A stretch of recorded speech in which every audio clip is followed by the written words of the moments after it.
ate. Ito na yung Fish and chips. Ayo, thank you. Oh, di happy ka. Wow, ganda. Ay, ang laki. Ang dapat ka na, yun yung order natin. Ang laki. Chicken. Ano yung Ano isa nyo? Pasta? Ay, chicken piccata. Ano ba sa inyo? Kulang. Ang laki ng plato. Ay, ganito din natin? Ganito? Hindi. Iba. Sa'yo, akin na yan.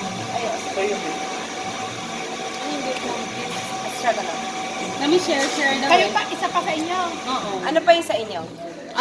Stroganoff na lang. Ano pala to? Dalawang stroganoff na yun. Meron ka din. Ang laki. Eh, yun ba yung mahal? Oo, mahal. Ay, ito mahal. Ito mga 5-5? 5 yan. Ano yan? Ano yan? Chicken? Ano yan? Bango. Fish. Hindi, alam ko lang. Cream dory yata yan. Cream dory, mother. Uy, gusto ko yung... White, ano yan? Rice, fish, fries lang. Wala na yan ang dinadala. Oo. Other one. One more. Okay. Hindi, tsaka watermelon, di ba, ate? Oo, yung drinks. 2 watermelon? Tsaka yung kanila. Kayo kasi di ba in the middle? Ano yung kanila? Ano ang kailangan?